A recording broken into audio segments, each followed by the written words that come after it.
everybody. I know it has been a really long time since I have been on here, but I wanted to do a fun recipe. I know we don't usually do sweets. I'm not really that great of a baker, but I know that during springtime, we like to use a lot of fruits and do pies and all that good stuff. And I wanted to share my favorite pie crust recipe using cassava flour. So if you are gluten-free or if you're paleo, this is perfect because cassava flour is paleo. Our hand-milled cassava flour is like just delicious, and it works pretty much 1-for-1 with regular flour. So if you haven't tried cassava flour, this is a great time to try it.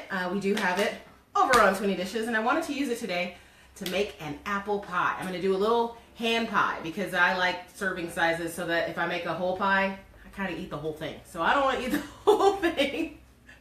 So I make like a little ham pie, and I know a lot of people, I grew up in the Midwest and we had ham pies or fried pies, and this is a great recipe for it. So I'm going to get started, and I'm going to start with my apples. So I've already cut my apple in half. I've already peeled it.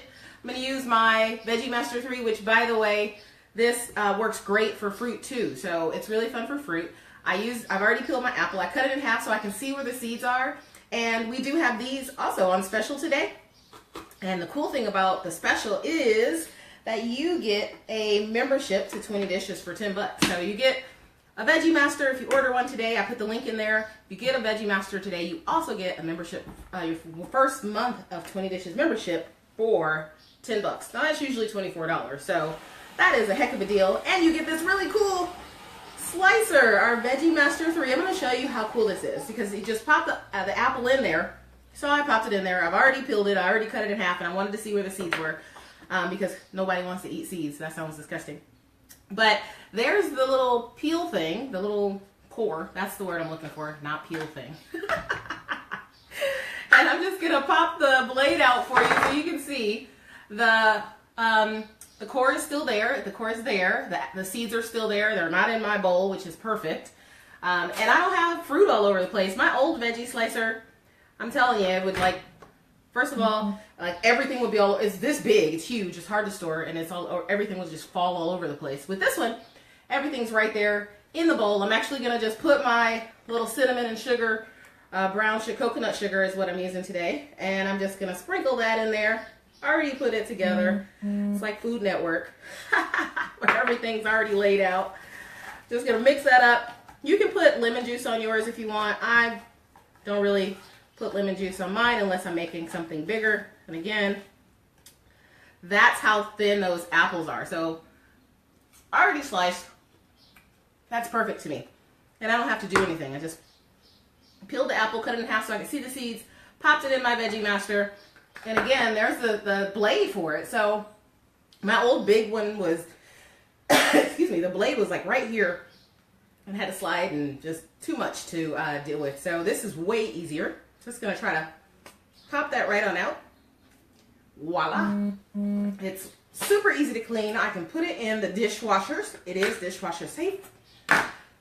Excuse me. So I'm going to do that. All right. Here we go with the crust.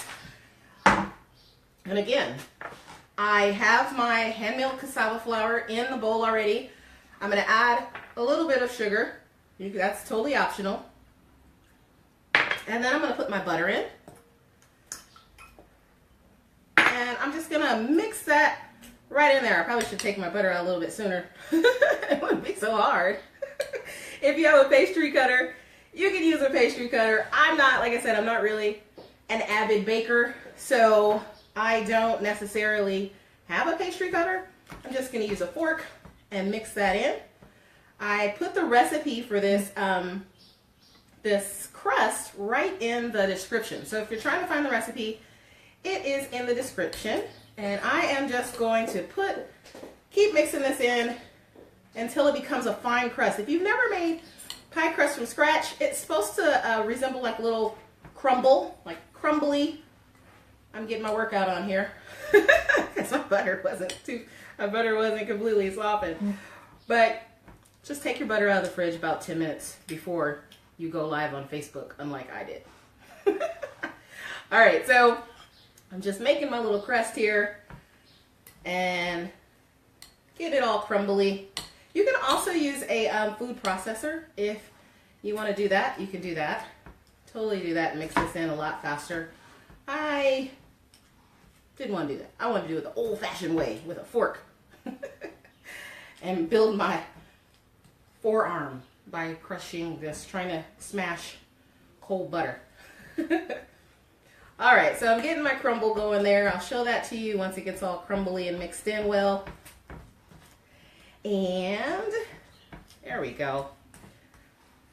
Perfect. All right, so you can also put cinnamon in here if you want to make your crust all nice and flavorful. You can flavor it that way if you want to. Totally up to you. So this is what my crust is looking like. I'm trying to hopefully see, you can see that.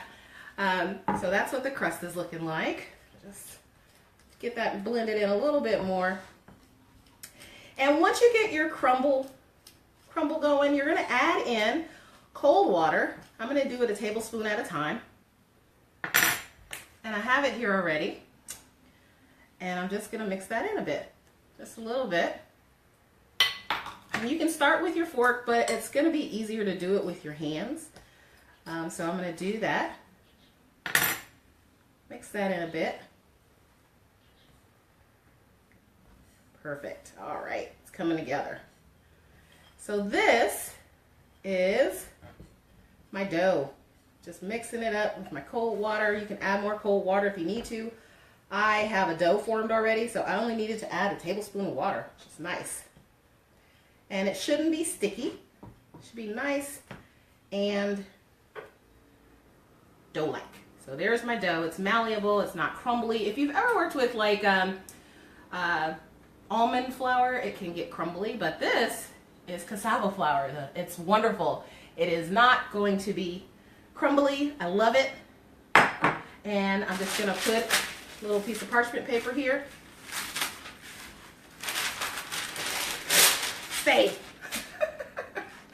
And I'm going to dust with a little bit more cassava flour. You can also use arrowroot if that's what you want to use. So I'm just going to put a little bit more cassava flour down.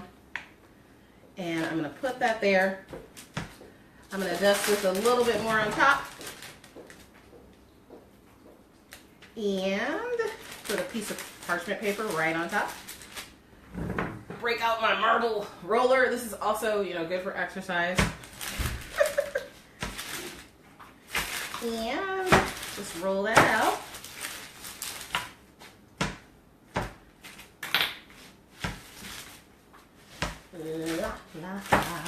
All right. There we go.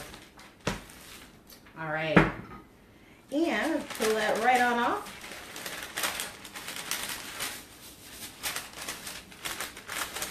There we go. A little bit stuck. I probably should have used a little bit more cassava flour. That's cool. But I'm then going to just put my apples right in there. And this, I'm going to fold over using my paper. And seal my edges. And I'm going to put this right in the oven just like this. Now, if you're making a 9-inch pie, you're going to make sure that it's really well dusted and just take the pie pan, put it on top, flip it over, and peel it off. And that way you will have your pie. If you're going to bake it ahead of time, you would just pop that in the oven for 10 minutes at 350, and you would have a cooked crust. If you're going to have a non-cooked crust, like a filled pie, you just fill your pie. Again, flip it over on there, and then make another crust, flip it on top, and peel your parchment paper off. So I'm going to pop this over here in the oven, and magically it's done. I know, the magic of TV. So, so this is what my little ham pie looks like. I'm going to grab a fork here so you can see how nice and flaky that crust is. It is absolutely delicious. At least it's going to be as soon as I can get my fork to cut through the apple. There we go. So that's what it looks like. It is really good. Really good. My daughter's going to kill me because she asked me if she could eat it. So that's it. And I put the recipe in the description. So again, our spiral slicer to slice my apples, because that was the easiest apple slicing I've ever done. That is on special. I put the link in the description how to get the cassava flour, which if I get the question all the time, is it paleo? Totally paleo, because all it is yucca root that is hand milled. So what they do is they grate the yucca. We grate the yucca, and then we squeeze all the liquid out, and then we dry it, hand dry it, and then we put it in the mill and we hand mill it. And so it is all made in the U.S. A lot of cassava flours are imported, but ours is not. So head on over and grab your cassava flour. Again, the Spiral Slicer Spring Special, Veggie Master Spring Special. Say that 10 times as fast. Is that you get the wonderful Veggie Master 3 and a membership to 20 Dishes and free shipping. So head on over to 20 Dishes. Check that out. I put the links in there. And I hope you guys have a fantastic Easter weekend if you're celebrating. I hope that you have a great spring break if you are on spring break. And I hope that your kids don't drive you nuts if they're on spring break. And have a great weekend. Bye.